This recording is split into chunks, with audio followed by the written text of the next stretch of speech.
Good evening everyone and welcome to this 5 hours online training program series. And as we are all aware, India assumes the G20 presidency and convenes the G20 Leaders Summit for the first time in the country. And there have been 3 working group meetings which has been conducted in the space of education, and the 4th education working group is going to happen in the month of June in 2023. And as a precursor event, there is an event which is called as Jan Bhagyadari, which is being conducted from June 1st to 15th. And today's program is part of Jan Bhagyadari event to create awareness among various stakeholders on multiple digital initiatives as well as on cyber safety. So today we are going to focus more on the safety and security in the cyber space, and as part of this 5 hours series, it will be starting from today and it will be being conducted till the coming Friday, that's 9th June. And every day, please stay tuned with us from 4 p.m. to 5 p.m. online, or at any time of the day you can watch it, the recorded video from the YouTube channel. The program is also being simulcast at the DTH TV channel as well as the YouTube channel. So you are welcome to watch in any one of this mode so that you will be connected with us for this training. So as you are all aware, this is going to be a part of 5 hours training on series. As you know that this event has 5 sessions and there will be a final assessment on the last day which you can participate online, and those who get 78% and more will be certified for this program. So today, this particular month of June, we are having this 5 hour series on cyber safety and security in the digital space. So basically it's about safety in the digital space, and we are on the day 1 of the training. So the first day title for the session is Cyber Safety and Security, Policy Perspectives, Need and Scope. So today we have with us eminent speakers who are going to be the panelists for today's session. We have with us Professor Indu Kumar, who is Professor and Head of the Department of ICT and Training, and she is also the coordinator for the Diksha portal. As well as we have with us Dr. Razawul. He is Assistant Professor in DICT and CIET, and we have another panelist with us, Ms. Nisha Dua. She is a Senior Consultant and with Cyber Peace Foundation, who is working in the field on cyber safety and security. So welcome everyone to the first day of this 5 hours training series on safety in the cyberspace. To start with, today we are going to try to understand about what is the policy perspectives related to cyber safety, and also why we really need to create awareness. So our panelists will be sharing their thoughts on this area. To start with, Professor Indu Kumar, we are aware that there are several talks going on and there are several initiatives being taken up saying that we need to create awareness among various stakeholders of school education in cyber safety and security. Is there any policy perspective or guideline with respect to cyber safety and security? And also, what is the current scenario in the school system with respect to cyber safety and security? If you can help us understand that, it will help us to set the stage on it. Yeah, thank you, Dr. Angel. So, as far as policy perspectives are concerned, Para 8511 of NEP 2020 talks about school safety and children's safety in the premises of school and otherwise also. So when we are talking about safety, doesn't just mean, in the current scenario, doesn't just mean that children are safe in the physical surroundings that they move in. They also need to be safe in the cyber spaces as well, because with the growing technology, children are the biggest user of technology. We cannot just stop them using technology. Although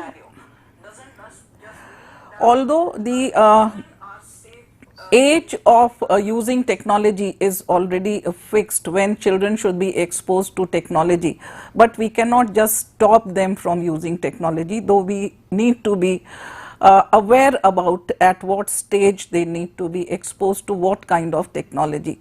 So this is one of the area that we need to take care of. Also, when we talk about the social media sites where the children are there, we also need to just orient them on what kind of safety, security and ethical behavior they need to adhere to.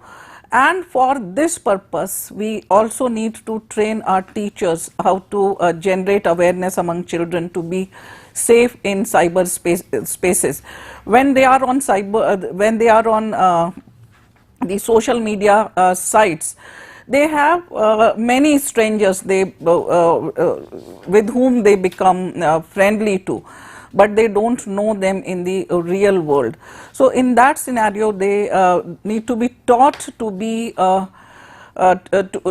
more wise in selecting the friend. They should only be friend with people who are known to them. They should not be friendly to strangers and unknown people.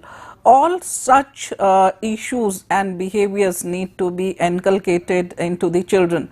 Not only that, the screen time are also need to be fixed for children, and this should be there with the help of children, because it also lead to a lot of mental health and physical health issues to children, though they get exposed to screen. When they get more exposed to screen, they may harm their eyesight, and also they may feel just cut off with the actual surroundings where they move in. They just get into inwards, and they are not comfortable in the surroundings that they are in. So all these aspects need to be taken care of. Dr. Angel also asked about are there any guidelines for cyber safety and security? Yes, there are guidelines developed by NCRT on cyber safety and security, and for online and digital education as well. So these guidelines also talk about the agronomic aspects. So when they are exposed to screen, what should their posture be like, and what they need to adhere to. So all these things need to be taken care of, and para 8.11 of NEP 2020 also talks about the cyber safety and security dimensions, where we need to add also the cyber safety and security. So can we move on to the next slide? So as you can see here, the data shows that 5% of threats identified in 2021 targeted to educational institutions, and this itself is shows that there is a need to make children safe, create a safer environment for children, because they are the ones who are in the educational institutions. And this can be attributed to these identified threats can be attributed to adoption of remote learning by schools, because we all know that during COVID-19 pandemic, the entire school system was forced to move on to online, so that the education of children must be on move. So all the schools and children adopted the online learning. Universities also adopted the online modes of learning, and and it was to combat the disruption caused by the COVID-19 situation. So in the given scenario, we also need to take care of what kind of safety measures need to be taken care of when we have adopted remote and online mode of learning in case of school children, and also in case of the college children. Then another reason for this is large scale digitization of educational material. So when the entire education moved on to the online mode, there was also a need to develop more and more online material, and these material were available through portals and apps. and this was also a cause of vulnerability and threats, because children were accessing material, educational material through websites and apps, and that may also expose them to the internet and the threats aligned to the uses of internet. And lot of administrative activities were also being taken care on using the portals and apps. So administration was also, and otherwise also, not only during pandemic, but NEP 2020 also talks about the online administration, moving on to the administration using the internet and the facilities available through those sources.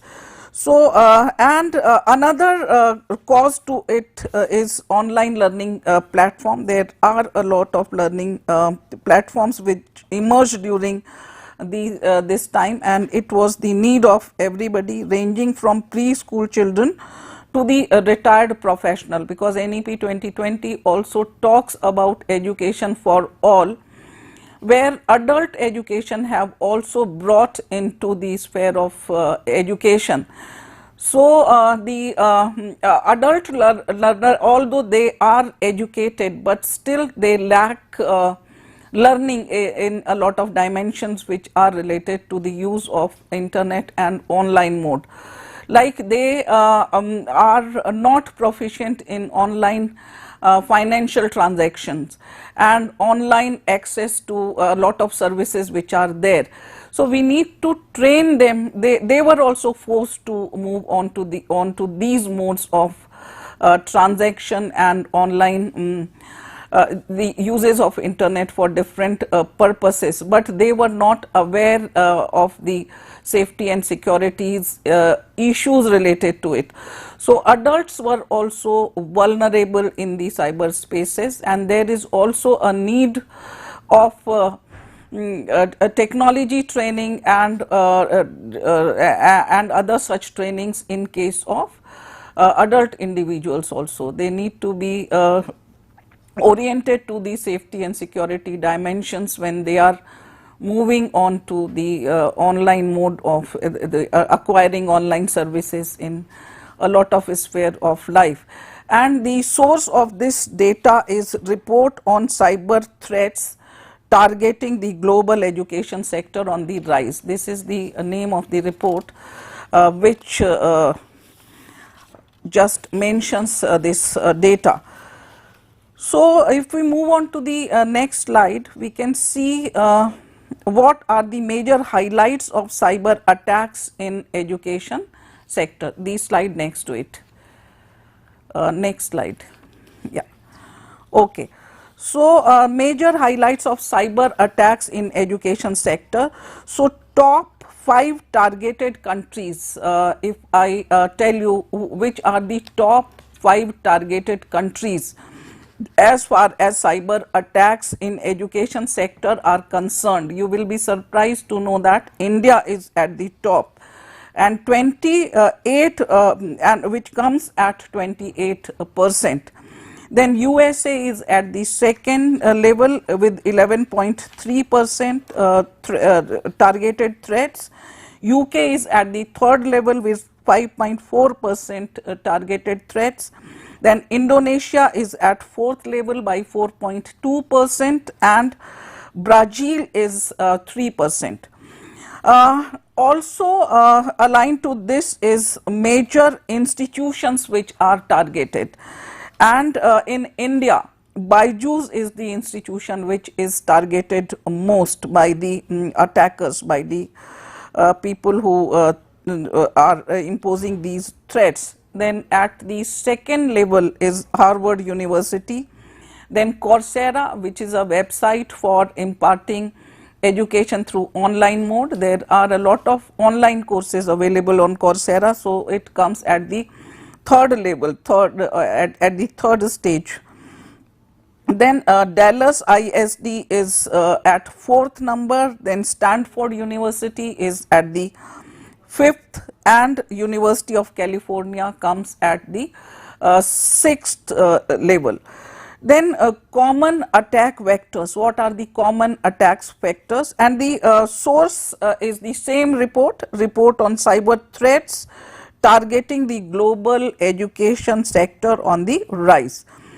So, common attack vectors are ransomware, then vulnerability and exploits, then business emails compromise, BEC, business email compromise.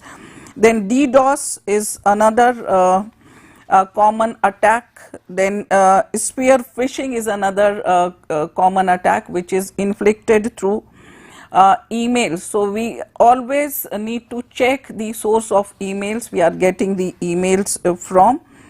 And DDoS is distributed denial of service. So, all these are common attack vectors which are posing threats to the education system. The Times of there was a news in Times of India on May 1, 2022, which also talks about, makes us aware about, alert us about that Indian education sector's biggest target of cyber threats is in the area of remote learning among key triggers. So, this is the report which is given on May 1st, 2022 by the Times of India newspaper. So, these are some of the facts, some of the realities when we talk about cyber safety and security. And we are really surprised to know that education sector is most vulnerable sectors, and it is at the target of attacker the most. Thank you, Dr. Angel. Professor Endu, who actually for bringing us to the light how education sector is vulnerable to this kind of cyber safety threats, and it's really surprising as well as like scaring to know that India is at the top of educational cyber safety attacks, and all the data you have provided also insist about, like after COVID, when we have, after this pandemic, when we have gone into more of remote learning, we are more vulnerable to such a kind of a safety threat. So there is a necessity that it really established the necessity for creating an awareness. Thank you so much. And Dr. Rezaul, as Professor Indu has said, that there is a need for safety security awareness in the education sector. Can you also highlight why we really need this kind of a safety from a technical perspective? How these educational institutions become a source for such kind of attacks? What may be the reason and why we need to take care of it? Yeah, thank you, Dr. Angel. This is a really important question, I believe. So, see, there are two aspects when we talk about cyber safety and security in the context of school education, particularly if we talk about. So one is awareness, and one is in reality ensuring that we implement cyber measures of cyber safety and security. So, when you talk about awareness, so see, there are obvious reasons why you need to focus on school education more, because the large bulk of the population, young population, are in the school, right? Your 5 to 16, 18, this young group of crores of students are into the school system. So, and they are more tech savvy. It is believed that they are more tech savvy than their previous generations. So that means we have an opportunity to educate them, to train them, to make them aware. And second is why, because at this age they are pretty much more vulnerable to cyber threats, cyber frauds, and can become possibility of becoming victims of cyber attacks, right? So these are, I believe, two compelling reasons why we need to focus more and more on ensuring that there is increased level of awareness in school education about cyber safety and security. Now if you talk about why we need to implement the measures of cyber safety and security, because see, schools are the place where we are collecting huge amount of students' personal data that we call as PII, personally identifiable information, students' personal details, including date of birth, details, parents' details, including parental income, source of income, students' credentials, marks, performances, certificates, whatnot, daily attendance, and every such sensitive data is there with the school. But as Professor Indu Kumar said, with the advent of technology and more digitalization, so we don't probably have a choice but to go for digitization of each and every aspect of our schooling system, right. So whenever we are adopting a learning management system or any other software or ERP software or any other tool or software from the cyber world to fast track or enhance or improve the schooling system overall, be it administration, be it teaching learning, that means the moment you are connected to the cyber world, there is a chance that all these sensitive data of teachers, students and their other credentials can be vulnerable, right. And on the other hand, if you see majority of the schools, particularly low budget schools, they don't have as such an professional IT expert or cyber security expert, right. So in that case, they are probably a bit more vulnerable to getting exploited, because as they say, data is the fuel. So everybody is interested, which is probably non-ethical again, to fetch and extract students' data, learners' data, personal data, and process it and find out and then target it for targeted marketing, targeted advertisement, and many other frauds also, cyber crime, cyber frauds, right, involving children. There are many. So in those cases, it is pretty important that to start with the school's websites, web portals, school ERP systems, LMS of the schools, or whatever be the modes in which teachers and students or the school stakeholders are communicating with each other, sharing their, exchanging their data and information need to be protected, right. So there need to be basic security measures. So when you say a school, there will be obviously a computer lab, ICT lab. So what kind of measures you take in those systems, that you can't have one-to-one system for each and every learner of the school, right. That is pretty cost exhaustive, right, expensive. So how do you ensure that batch wise, when learners are going to that ICT lab or computer lab, they are still able to access the computer and carry out their activities, hands-on activities, at the same time ensuring that when they go out, they don't leave the computer unattended, they don't just keep their browser open, right. How do they carry out different activities through a browser, how they end a session, how they don't leave their emails and other social media profiles unlogged, they just don't leave it as it is, right.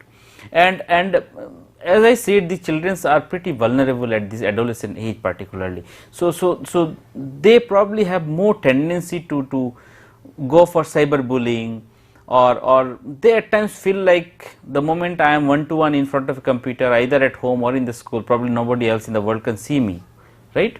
But they probably are not aware that the digital footprint they are leaving behind is there forever, almost to stay. So we need to aware them, sensitize them, and if needed ensure strict measures that they don't go for cyberbullying, they don't go for bullying each others, because that kind of activities, as we often come to know in the reports, in media reports, often has deep psychological impacts on their fellow learners, friends, and at times students are being bullied to such an extent that they are even going to take extreme measures, right, like ending their life and all this, right. So I believe these are some of the aspects that why schools particularly need to have more focus on ensuring cyber safety and security, right. Now if you ask me what all measures, when we talk about cyber safety and security as a school, what all measures I need to see.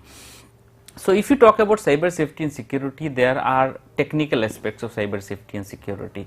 How do you ensure that whenever you have a web portal and you publish your results, for example, so how do you ensure that only legitimate learners having the username or admit card or some roll number and some other password are able to access? How do you ensure that somebody is not mischieving you by creating a bot or sending a bot to kind of creating a DDO, as per what Professor Indu said, right, checking your all the server data and bandwidth, saying that so that the legitimate learners are not able to fetch the server and get the results, right. So can the school adopt something like a CAPTCHA to at least to basic one level of authentication, right. Can students be and teachers be enabled that at least all their login credentials are at least two-factor or multi-factor authenticated, right, so that so that they just don't randomly leave on their passwords and accounts unattended, and they can safeguard their credentials, right. Now this is one technical aspect. Other aspect is that the school administrators who maintain the school's web portals and other such data should be ensured that they are putting it on a storage which is within the country, on a server within accessible within the country, and further that all the communications are SSL enabled, in the sense HTTPS, secured communication is happening, right.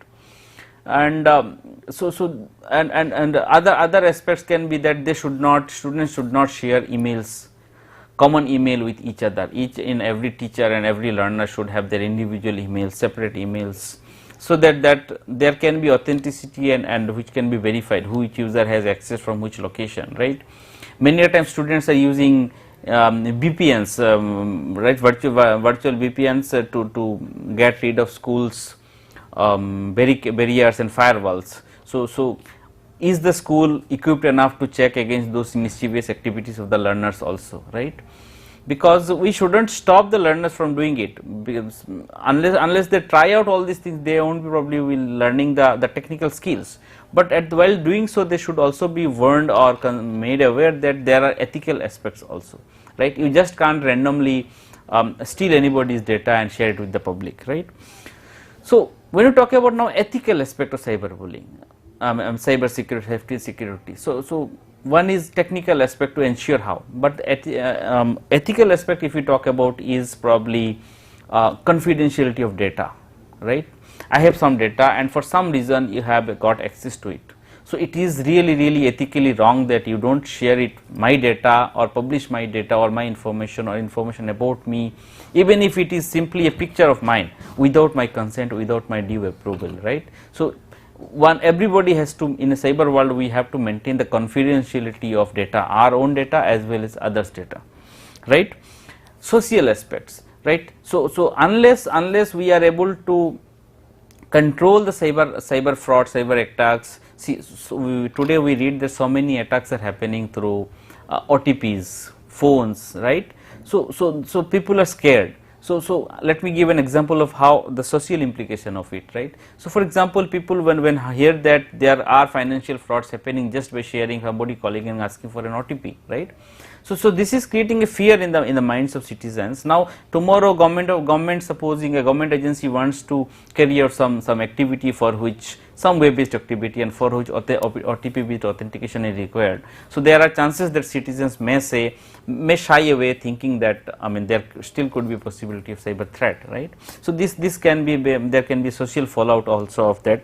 And as I mentioned earlier, psychological aspect, there can be significant psychological impact of cyber fraud, cyber attacks and cyber bullying. Another aspect I want to highlight here is that our young generations, particularly school going young kids, are more interested in playing online games, partner games, shared digital games, right? And today's games encourage them to go for online purchase using credit cards and many other aspects, right? To buy some reward points or some other equipments and cross a level and all this, right? Any kind of financial transaction in a cyber world can have a possibility of financial fraud, and as I told you, our adolescents, young kids are more vulnerable to that. So we should ensure that they are aware of checks and balances that they need to make, right? Then there are no doubt of fantasy games these days, right?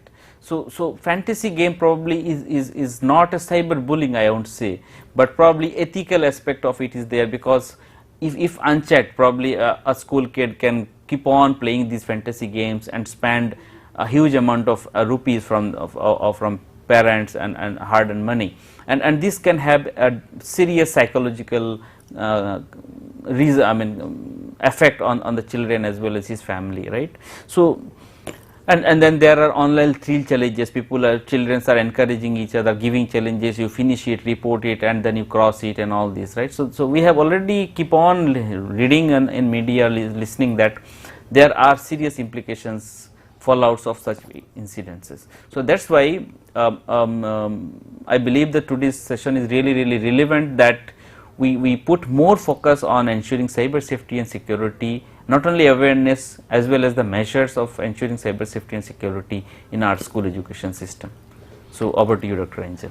So as what I understand is like when I hear from you, it's like it is not, cyber safety is not just an add-on to the education system, but it's an integral part of providing a holistic and secular learning environment, right, that is going to prepare the students for the challenges of digital age. That's what I could understand, because the way you were explaining about various aspects, almost I could see that it's integral part of the education system. Right. Can you also highlight a little on the major things that's happening, major concern areas on which we can work, so that it will help us to create awareness on that areas? Thanks again. So again, if you look in the context of, from the context of school education, so some of the major areas of concern for us in the context of cyber safety and security is protection of students. So why protection of students is important? Because as I said, they are more prone to cyberbullying, cyber harassment, and they may access the inappropriate content, and they may like to share inappropriate contents. They are more prone to be victim of identity threat. They may not know that's whether the somebody else posing the in a cyber world, posing to be someone else, is it somebody else, the real person, the identity. I mean they at times just ignore cross checking or verifying the identity. Anybody coming to them, approaching them and raising a hand for friendship, they are very much keen to join the hands, and that time they fall the victim, right? And there are many online predators who would like to try to exploit such young kids. That's why protection of student is one important area, right?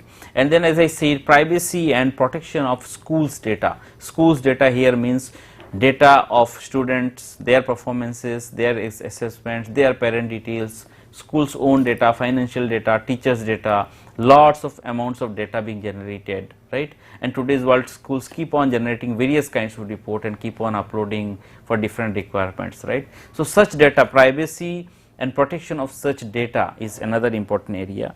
And protection of schools resources, as I said, unless school have a dedicated cyber security expert, school need to ensure that schools own infrastructure which are connected to the cyber world, including schools computer systems, schools web portals, and any other, all other assets whichsoever is connected to the internet need to be protected from cyber threats, right? And then legal and regulatory compliances, because unless, at the end of the day, most of the time school is the one which is made accountable, because whatever the kid has done probably has done within the school boundary, school premise, during the school hours. So end of the day, everybody says that it is the school's responsibility to ensure that students themselves may not have done any cyber crime or any posed any cyber threat, right? So the school need to themselves to be equipped with the legal and regulatory compliance in the field of cyber safety and security. They need to ensure that their school portals are having security audit done on a periodic basis. They are having HTTPS enabled, that means SSL certificate installed on that, and their codes are thoroughly tested, passed through different levels of cyber testing of web applications, right? And all the credentials shared with the users are as per global compliance, right? Government of India GHW compliance, and whatever data they are collecting, schools or for that matter any organization should avoid collecting PII data as minimum as possible, personally identifiable information, unless otherwise required. One shouldn't go for collecting such information through which identity of an individual can be figured out, and that individual can be targeted for cyber crime, cyber fraud or harassment or any other defamation activities. Yeah. Thank you so much, Dr. Razaul, actually for highlighting the areas in the areas in which the awareness program should concentrate. We have with us Ms. Nisha Dua, who is in the field working with a lot of students and teachers, where you have been creating awareness among various stakeholders of education. Can you share with us few of your experiences of what kind of cyber safety threats are happening in the education sector? Thank you, ma'am. Ma'am, I will share the threats as well as some solutions also, if you don't mind. Yeah, please. So basically, technology advancement has brought with it a lot of threats, and there are a lot of issues, and the heart of it is the student security and the privacy of student data, as Sir had put it. What I think is that whatever you do in your real life, if you follow the same norms in your online life, then the concerns will be limited. Okay, definitely repercussions would be there, but concerns would be totally limited. Like in a regular school, in a physical school, the school is the responsibility of the school and the management and the teachers to protect the students. And for that, they have huge boundary walls, and they have a security guard at the gate. So similarly, when you're doing online learning, so the firewall can be the boundary wall, and the security guard at the gate can be the password, the IDs and the password with which the students can enter. So if we use the secure platforms, online learning platforms for the students, that can be mitigated to some extent. And the second part is that if you go to a school office, you will find that the student data is there in the files, and the files, the cabinets are totally locked, and except for the certain person who is responsible for it, nobody has access to it. So similarly, if we since in online space, the data is stored on the cloud, and if the cloud systems are secure and unpenetratable, then this problem can also be mitigated. The other is the transfer, the security during the transfer. Like, a teacher is, let's say a maths teacher is sharing the data, the student academic data with the class teacher, and the results are getting prepared. And if the data, the file transfer protocols are not followed, then obviously there is a risk to the data. So similarly, as we do in the physical world, we follow the safety protocols for the students' personal data, for academic data, for behavioral data, for medical records. Similar protocols can be followed. Another example is access control. In the access in the school, let's for example, coming again to the math teacher, a math teacher will have access to class 7th math marks. She will not have access to the entire marks or the result sheet of the student, and the principal will have the total access to all the classes and all the sections. Similarly, if we follow access controls online, then it can be helped. It's easier said than done, because due to the onset of COVID, the learning shifted online all of a sudden, and the systems and the people means the educators, the management, the learners were not prepared for it. But still, hats off to them for, from pedagogical experts, they donned the hats of digital educators and made sure that the student don't get into the 0 year and the learning time is not lost. And there have been cases even in India, like the recent case was in a school in Bangalore, where their data of the entire school was compromised.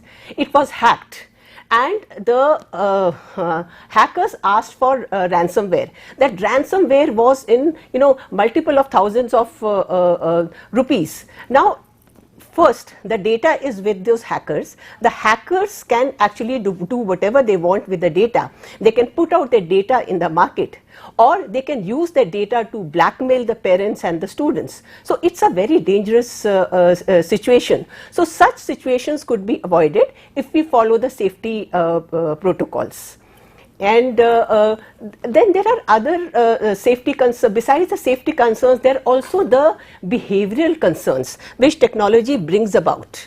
So the students are young, they are curious, they are very eager, and they are impulsive. They don't actually understand the repercussions of their online practices.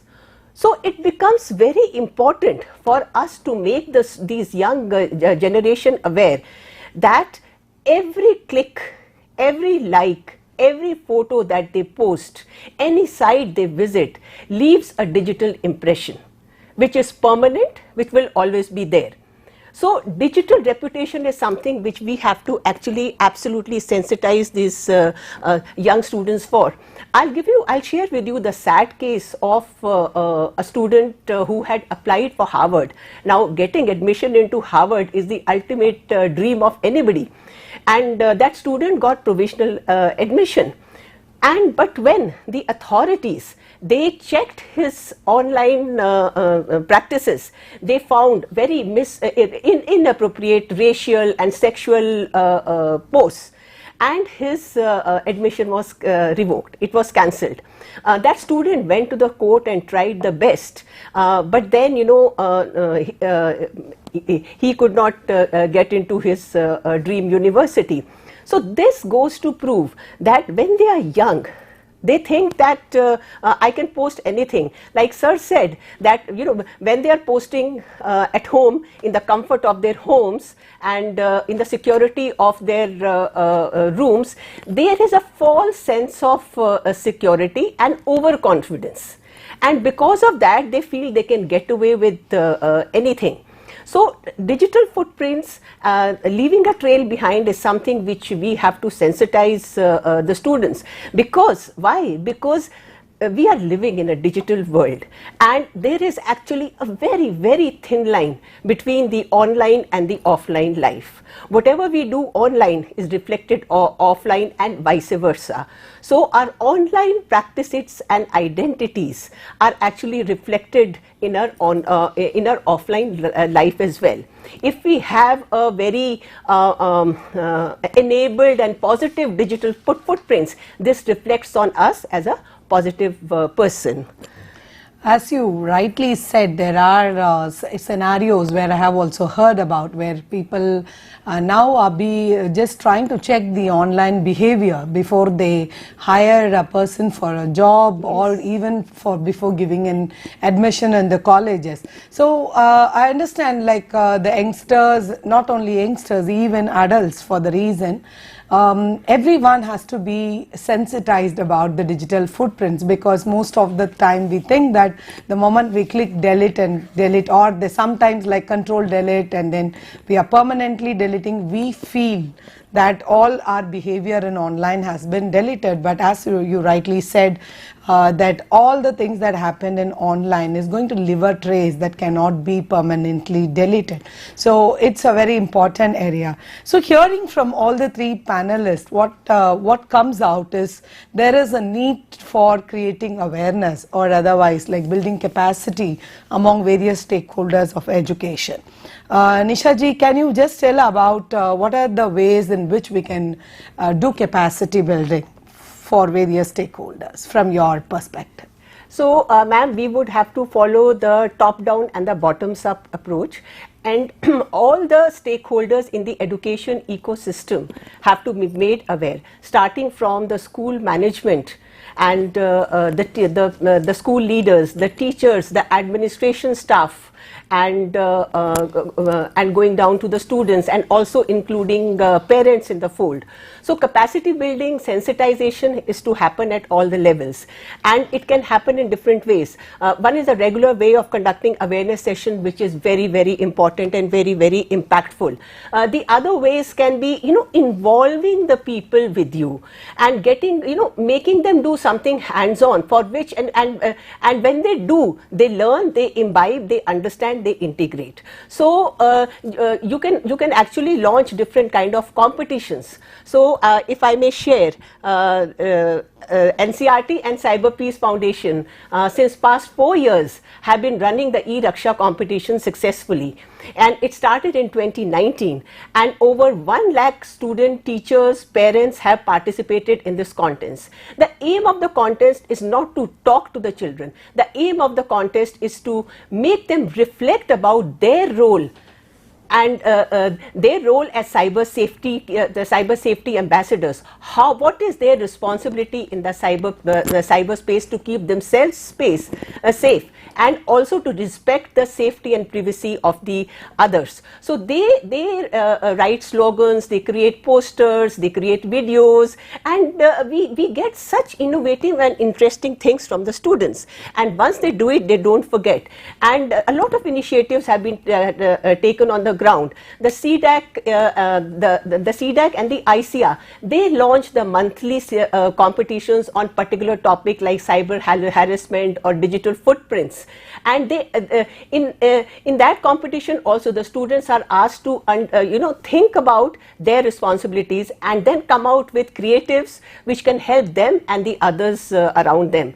This is another way of I would say that if the schools, we can create cyber safety clubs in the schools, and these clubs can organize the interesting activities, like the schools have the robotic clubs, the carpentry clubs. So the cyber safety clubs, under these clubs, the senior students who can be identified as cyber ambassadors can actually mentor the younger ones.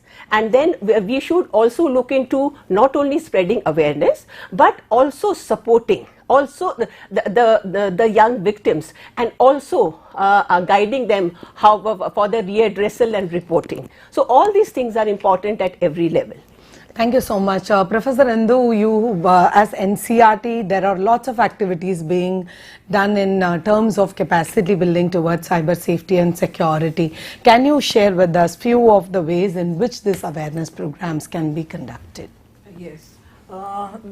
As you have rightly said, being NCRT, there we also have a responsibility to generate awareness on safety dimensions. For teacher, there is always a provision by NCRT to have cyber safety and security components into all our teacher training programs. So there should be a component of cyber safety and security on every ICT training that we are doing, and there should also be tailored trainings which should be targeted to the very specific purpose of cyber safety and security.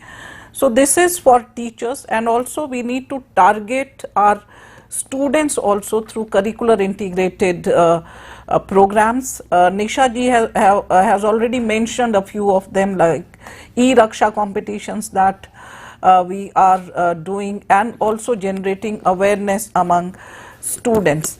So we talk about good touch and bad touch with the children from the very elementary and primary stage. We also need to talk to them what kind of vulnerability they have in cyberspaces, like grooming is one such activities which children are targeted to. When an adult grooms them to share any objectionable picture, any objectionable contents which relates to them. So they need to be aware about these kind of interventions also with children.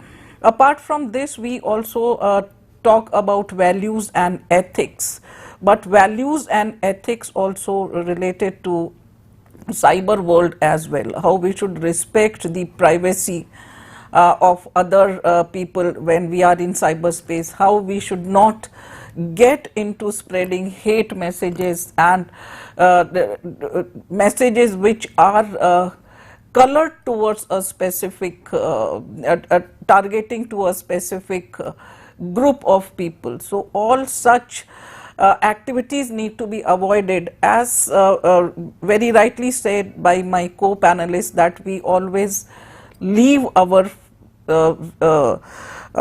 digital footprints, and also our digital reputation is also very important to take care of. So all these activities need to be integrated with the curricular activities. We teach our children economics and subject like economics and commerce. So e-commerce and financial safety aligned to e-commerce also to be integrated with such curricular concepts. Like while teaching the subjects like computer science, the integrated activities with cyber safety and security, safety of our devices, how to behave properly when we are in cyberspaces also need to be integrated. So like that we can have tailored made program for teachers and curricular integrated programs for students. We should not forget the parents. So whenever we are orienting our students, we should also involve orienting students, we should also involve parents along with them. so that both get oriented in their own roles that they have to play while moving in cyberspaces. So we also need to target the group of parents on cyber safety and security.